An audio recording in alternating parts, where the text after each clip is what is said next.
Well guys, I'm back in Europe. I can't tell you not only how good it feels to be here, but also to have that journey over the Atlantic finally behind me.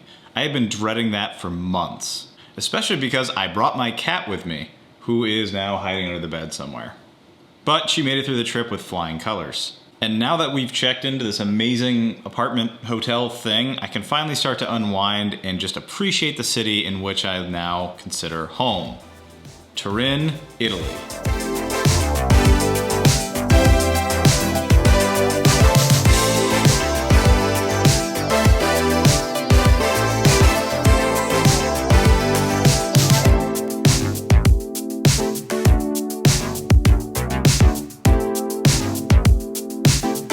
So what am I doing here?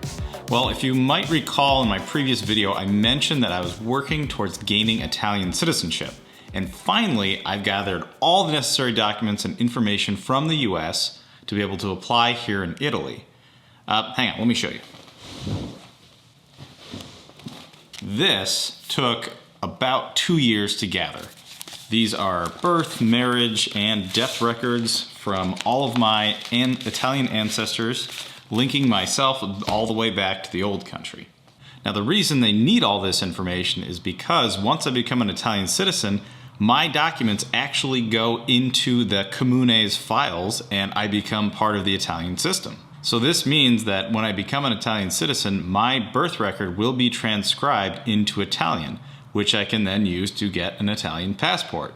Now this is a very interesting and unique process to Italy. Some other countries might offer something similar, but this specific program in Italy is pretty unique in its own regard. And what I mean by that is I'm going to be staying in Italy long past my 90-day tourist US visa allows.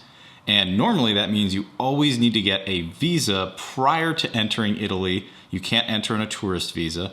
However, for this program, you actually do enter Italy on a tourist visa. You then become an Italian resident, which allows you to stay indefinitely in Italy while they are processing your citizenship documentation. So while that's a lot of information, suffice to say, I'm going to be here for a while. Luckily, I am in the northern part of Italy, so the Alps are nearby. I can actually see the Alps out, well, not out my window right now. It's very cloudy/foggy out, which I guess that's a condition that happens here sometimes. However, since I've arrived, it's mostly just been complete sun.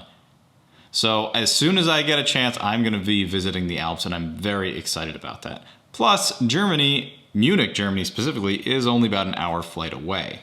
So I'm definitely excited about going back to Munich very soon. However, first I need to take care of some paperwork here. I also need to find an apartment because sadly, this is not my permanent place. Unless I convince them that maybe they should lease it to me. But I don't think that's a real possibility. So I still need to find an actual apartment to live here in Turin and become a full-blown Italian resident. Now, I'll be honest, I've been so focused on getting all this paperwork prepared that I really don't know what I'm gonna be doing here in Italy, other than reconnecting with some of my Italian roots and eating as much pizza as I possibly can. However, if you have been to Turin or Northern Italy or just anywhere in Italy and have something that you think I should do while I'm here, let me know in the comments below. I really want to know what you guys think. Now, my family actually comes from two different hometowns here. One in southern Italy in Potenza called Baril, and one in Sicily called Vita. So one is on my grandmother's side, one is on my grandfather's side. I would love to visit both. However, that's all southern Italy and I'm in the north. So that will be an adventure for a different day, but that is definitely something on my list that I want to do. What else do I want to do here? I don't know, there's just so much to explore. Maybe find a beach somewhere. I'm also right next to France. I've never been to the French Riviera. Nice is close by. Monaco is nearby. I've never been to any of these places. I would love to visit there sometime. Also to the northeast of me, or maybe just east, is the Dolomites, which also look amazing, and people say it looks a lot like Germany, so of course I'll probably really like that. Anyway, the next big step for me is getting my Italian social security number, which an agent that I'm working with is gonna help me do, and then after that, I am gonna have to wait at 4 a.m. at the resident office to try and get an appointment in about 80 to 85 days from now for my residency and citizenship appointment all rolled into one.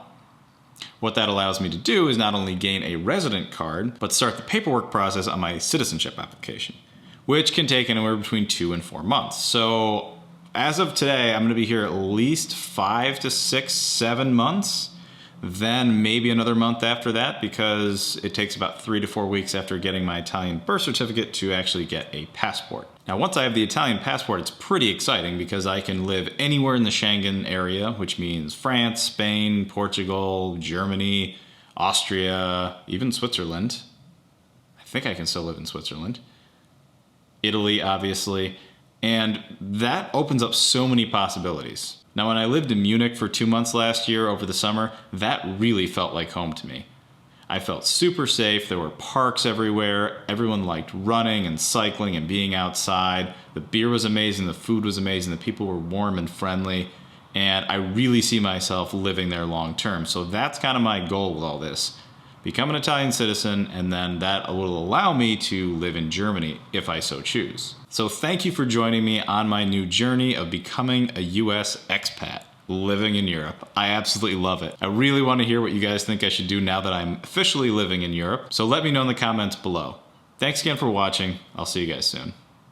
All right, if you've stuck around this long, I'm going to give you a quick tour of this place because it is absolutely unreal. Let's check it out.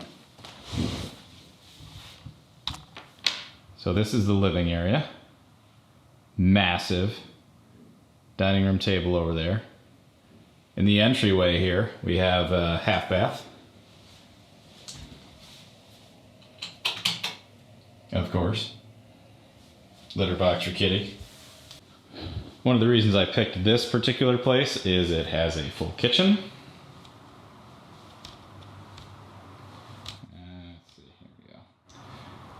Coffee machine, which my last apartment, my last hotel somehow didn't have. How do you have a hotel in Italy without a coffee maker? I've already used one of the coffees. Also, I can actually do laundry. A little dining room table.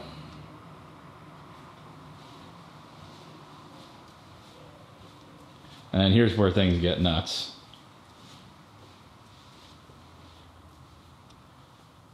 Here's the bedroom. With its own TV.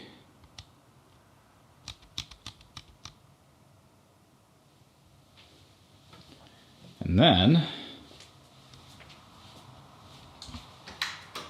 you have this area with, you know, extra wardrobes on both sides.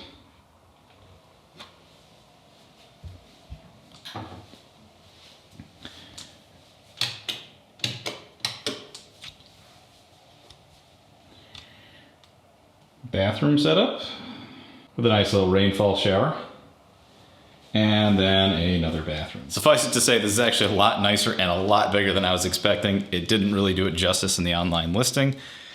I'm staying here for, I don't know, a little week and a half, 2 weeks, something like that. And I might be here longer if I can't find an apartment. So that is coming up next. I'm gonna show you guys that in a video coming up very soon. Thanks again for watching. I'll see you guys later.